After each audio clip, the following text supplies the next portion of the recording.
Welcome to Electrified. It's your host, Dylan Loomis. Quick shout out to my newest patrons, Michael R., Greenfingers, Charles B., and Ronald F. Thank you for choosing to support the channel. First up, I've seen some confusion around Tesla's possible share buyback. Tesla will have two options. They can either buy back shares and retire them immediately, or they can buy back shares and keep them as treasury stock.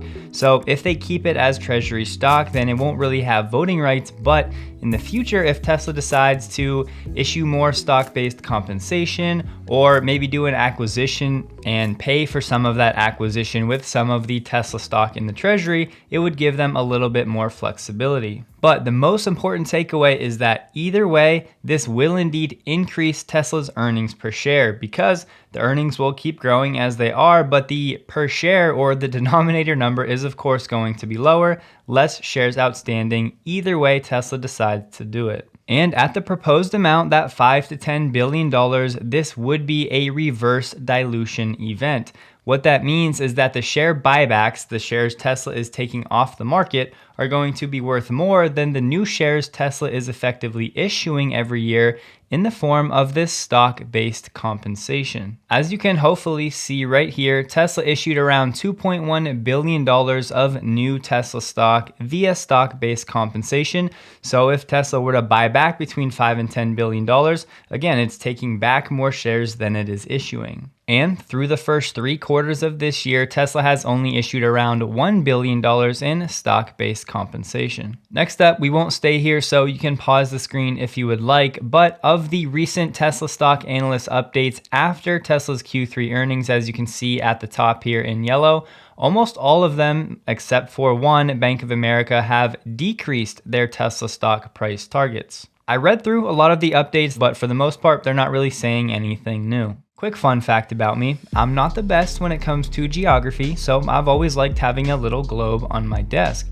In my pursuit of the coolest globes out there, I found this company MOVA. Fast forward to today, and they're the sponsor of this video. These rotating MOVA globes are special though. They spin using a first of its kind technology. The globes rotate on their own continuously in any kind of light. Each globe has a hidden magnet to interact with the Earth's magnetic field, so no batteries and no cords. I'm telling you right now, in most situations, these make for an awesome gift. I actually got one for my wife and my mother-in-law, and they both loved it. As an Electrified viewer, I was able to get you 10% off both the 6 and 8.5 inch MOVA globes at movaglobes.com using coupon code Electrified. So if you're into this type of stuff, these are. Next up, we have a rumor from Chris Zhang saying that one of Tesla's tier 2 suppliers over in China has said that mass production and delivery of hardware 4 have started. I have talked to my sources about this, and I can confirm that hardware 4 has been in test trial production for some time, but what that actually means is still anyone's guess. In a reply to a question, Lian Shuang Electronics says the company's CarLens business has a good momentum of development, and the hardware 4 platform CarLens has begun mass production and shipment. So just passing it along, I'll see what else I can find out. Here we have a report from Drive Tesla Canada that in the source code, some people have found that Tesla may be bringing back the referral program. I do want to point out though, there has been plenty of source code that's hinted at things that never ultimately came to fruition, so just be careful. In the code, they're seeing the ability to, yes, earn supercharger miles, but also redeem referral credits for official merch and accessories, and even software upgrades. There's also something hinting at a referral challenge. And of course, we know that Tesla still owes some customers some referral prizes. The Roadster comes to mind. Next up, I just want to replay what Elon and the team said about its Generation 3 vehicle platform, whether it's the Model 2 or the Robotaxi. It's super important for this decade. The progression from Tesla's first platform with S and X to the second platform with 3 and Y led to 50% reduction in cost of goods sold. What do you see Tesla's third platform being released, and what level of cost of goods sold reduction could you achieve? Well, we don't want to talk exact dates, but this is the primary focus of our new vehicle development team. Obviously, but we're at this point, we've done the engineering for Cybertruck and for Semi, and so you can obviously guess what we're working on, which is the next generation vehicle, which will be probably about half the cost of the 3Y platform. It'll be smaller, to be fair, but it will, I think, swiftly exceed the production of all our other vehicles combined. How do we make two cars for the amount of effort that it currently takes us to make one Model 3? Half the loss, half the cost, half the factory floor space, half the twice the output. And we do believe this can be done. Yeah. And there's still a lot of debate. Will this just be a robotaxi platform, or will Tesla make this with pedals and a wheel and just make it like a smaller Model 3? I do think there is a world where they do both to some degree, and it just depends on how far along FSD is at the time. When he talked about a next generation vehicle that would be half the price of the Model 3 or the Model Y, you think he's referring to the robotaxi there? Yes, and they've committed in previous calls to mass manufacturing of a robotaxi specific vehicle. So I do think it could be that car. And again, I think that manufacturing commitment is pretty meaningful because you can promise full autonomy via software all you want, and if you're late, people are still buying your vehicles. But actually, if you commit to CapEx and actual production capacity, if you're late on that, that's a very costly mistake. So I think that just signals their confidence in this platform, which could totally change the business model.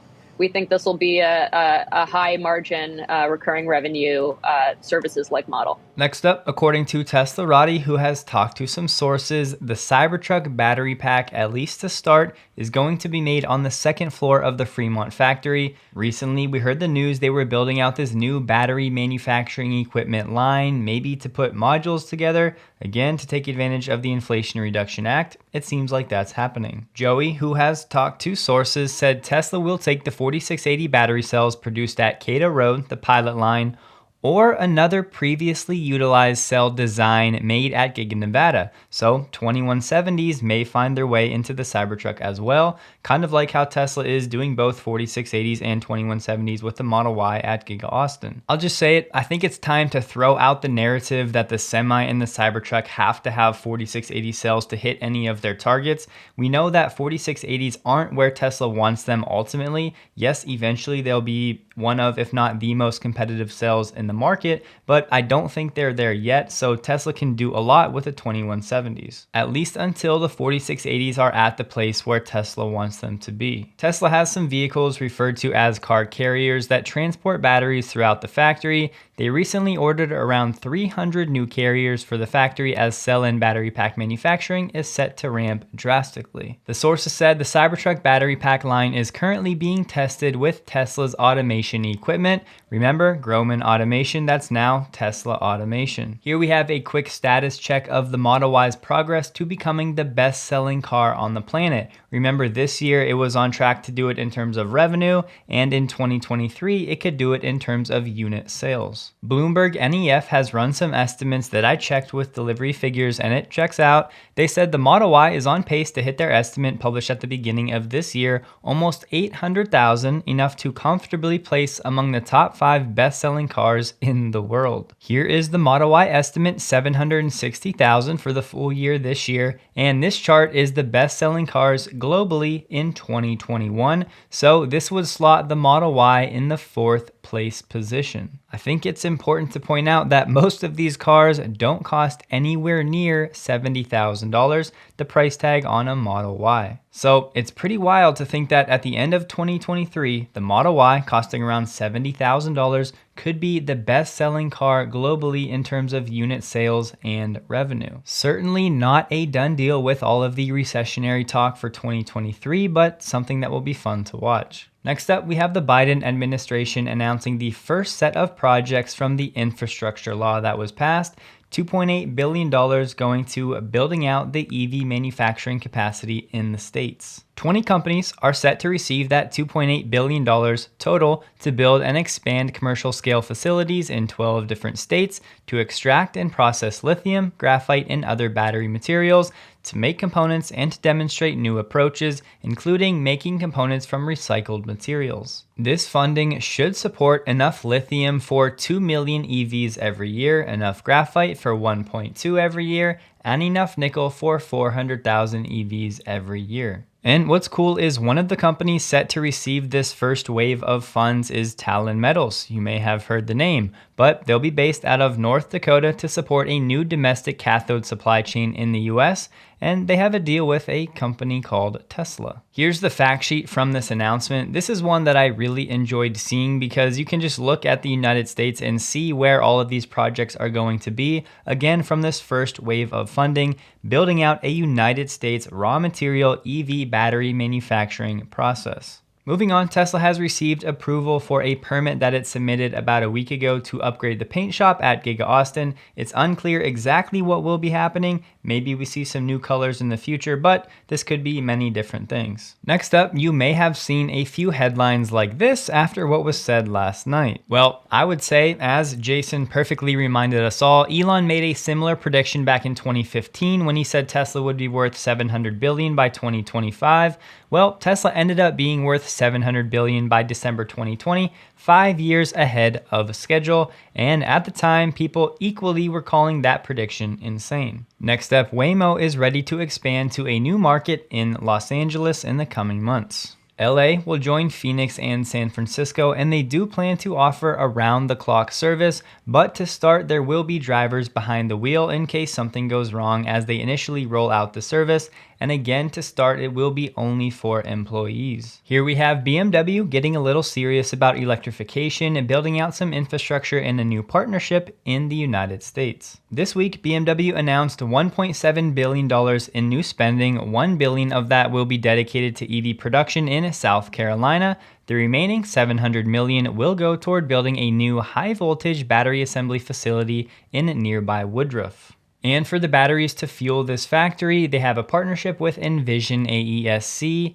to build a cell factory in South Carolina capable of 30 gigawatt hours per year. This stands for Automotive Energy Supply Company. Here we have Rivian hiring James Philbin, who used to work at Waymo as a software engineer for about 2 years. So Rivian definitely has some autonomous plans. The real question is, who will be the first company that says, you know what, we're probably not going to solve this before Tesla, so let's just spend our engineering resources wisely and then try to license this technology from Tesla when it's ready to go. So ultimately, I don't know if any of the OEMs will get to that point, but I would love to hear the conversations that are being had behind closed doors. Next, in response to Tesla's record growth in solar and energy deployments in Q3, Elon reminded us all, accelerating sustainable energy is our primary mission. Last up for today, I tweeted this morning and then asked the question, what's the Tesla Q argument these days?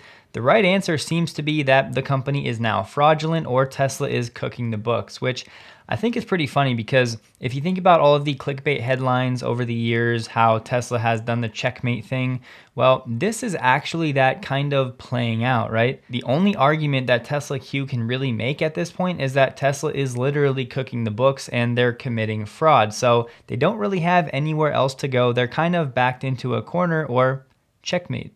Now, yes, I still think there could be more pain ahead as we enter 2023, but looking at 2024 and beyond, if we can avoid a World War III type of situation, Tesla has an incredibly bright future. And I actually personally like to try to argue the other side as well as I can. I think it's a great thought experiment to be able to try to argue from the Tesla Q standpoint, but it's really hard to do. So let me know if you have anything better than Tesla is a fraud. It's also worth mentioning Elon said he sees a path to $70 per kilowatt hours for the 4680 cell. Now, remember, there's $45 per kilowatt hour in incentives on the table in the Inflation Reduction Act.